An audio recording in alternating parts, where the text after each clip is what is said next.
Alt are, ठीक है। Foreign policy का मतलब ये होता है कि आप अपने कंट्री की पॉलिसीज को किस तरीके से शेप कर रहे हैं। अब वो पॉलिसीज किस हवाले से हो सकती हैं, वो पॉलिसीज किसी भी सेक्टर के हवाले से हो सकती हैं। आपके सोशल, पॉलिटिकल, इकोनॉमिक इंटरेस्ट को आप प्रिजर्व करने के लिए किसी भी कंट्री से कोई ताल्लुकात बना रहे हैं, कोई रिलेशन बना रहे हैं, सिर्फ किस बेसिस पे, अपने नेशनल इंटरेस्ट के बेसिस पे। तो ये सारी चीजें, वो जो आप स्ट्रेटजीज अपनाते हैं, जो भी आप काम करते हैं, ठीक है, उसको कहते हैं पॉलिसी।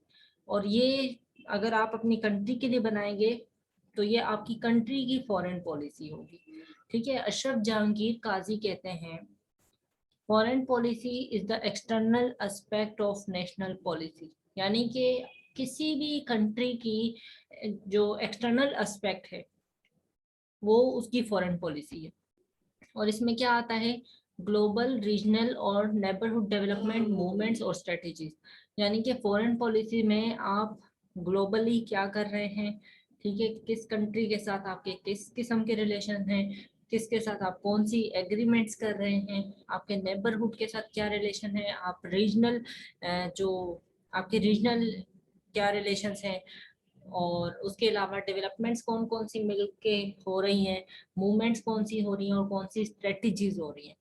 अब ये सारी, अगर पाकिस्तान की बात करूं तो पाकिस्तान की फॉरेन पॉलिसी में हम ये सारी चीजें देखेंगे।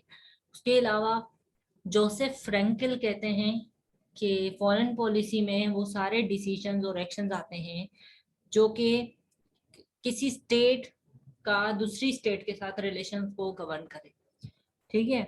अब फॉरेन पॉलिसी का मकसद आप लोगों को समझ आ रहा है।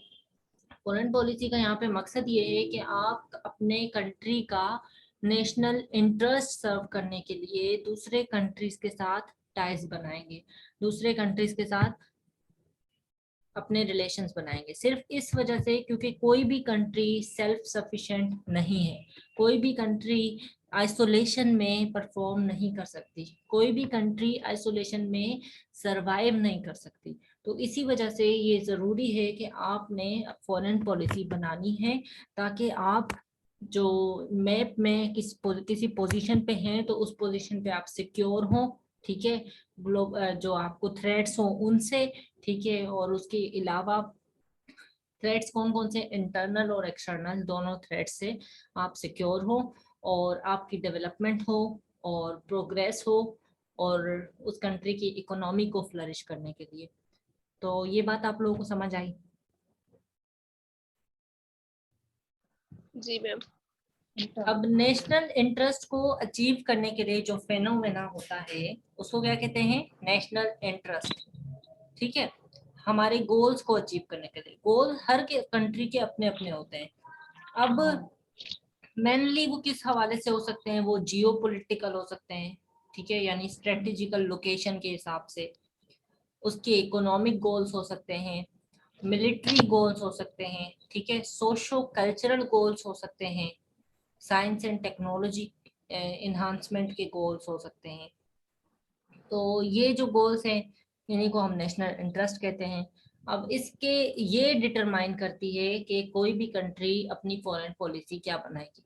अब फॉरेन पॉलिसी एक डायनामिक फिनोमिना है। डायनामिक फिनोमिना का मतलब ये है कि वो स्टैटिक नहीं है। स्टैटिक नहीं है इन व्हाट सेंस कि हर कंट्री की फॉरेन पॉलिसी वेरी करती है टाइम टू टाइम। कहते हैं कि इंटरनेशनल अरीना में कोई परमानेंट एनिमी नहीं है और कोई परमानेंट दोस्त नहीं है। यहाँ पे एनिमी स्टेट आपकी दोस्त स्टेट बन जाएगी, और यहाँ पे आपकी दोस्त स्टेट आपकी एनिमी स्टेट बन जाएगी, ठीक है। तो इसी वजह से इंटरनेशनल अरीना में किसी भी कंट्री की फॉरेन पॉलिसी कांस्टेंट नहीं है।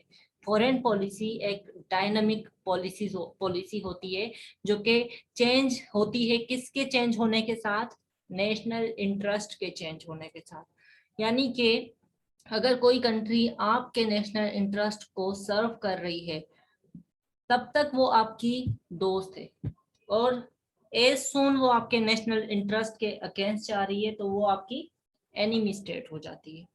ये बात समझ आई आप लोगों को।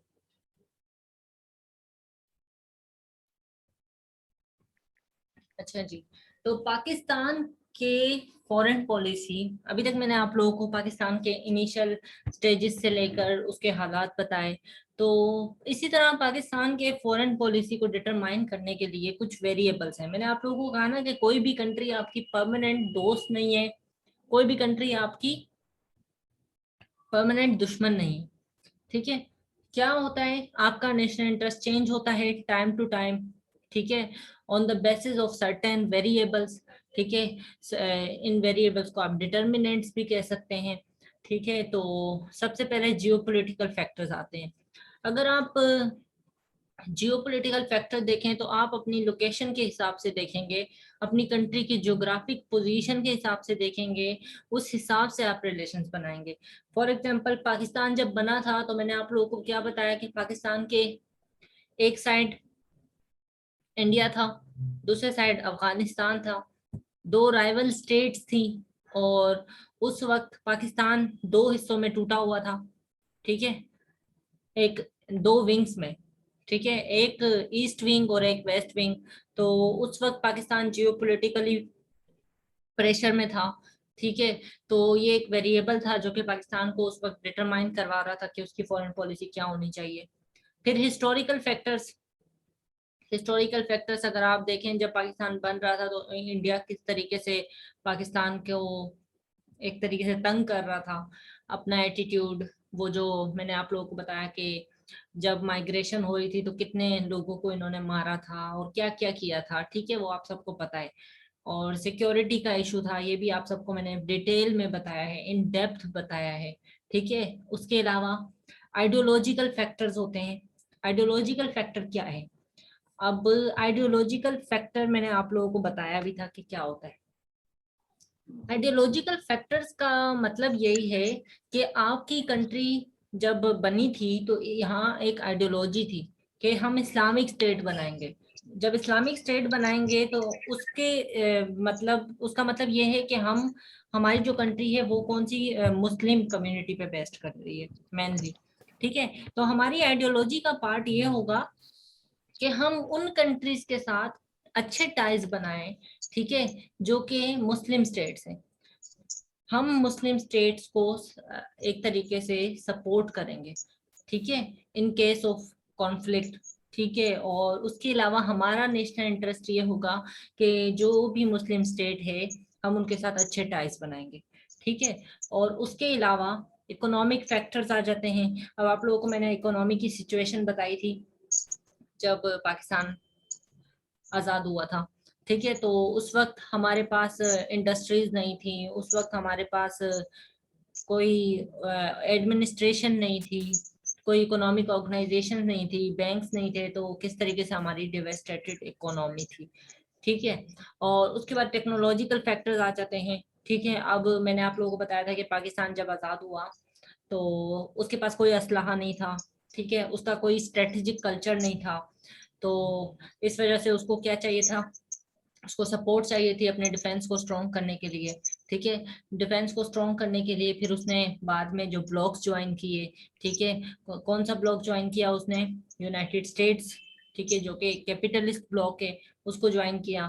फिर उसके बाद प्रोविंशियल एंड एथनिक फैक्टर्स आ जाते हैं। वो कौन से होते हैं?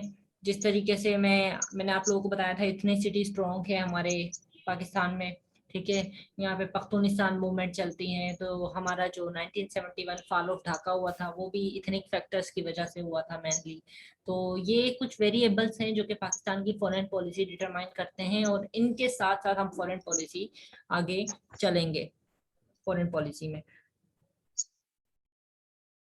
अच्छा जी, आइडियोलॉजिकल फैक्टर्स होते हैं। ठीक है, और उसके बाद आप लोगों को पता चल गया कि हम मुस्लिम स्टेट्स की तरफ सेंसिटिव अप्रोच अपनाएंगे।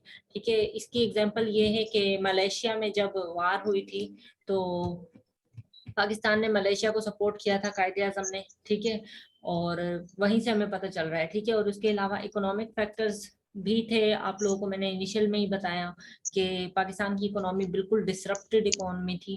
ठीक है, और यहाँ पे कोई इंडस्ट्री नहीं थी, यहाँ पे कोई एडमिनिस्ट्रेटिव सेक्टर वेल डेवलप नहीं था। उसके अलावा टेक्नोलॉजिकल फैक्टर्स थे और ये प्रोविंशियल एंड एथनिक फैक्टर्स थे। ठीक है, उसके बाद कायदे आजम का विजन क्या है फॉरेन पॉलिसी का? कायदे आज़म कहते हैं कि फॉरेन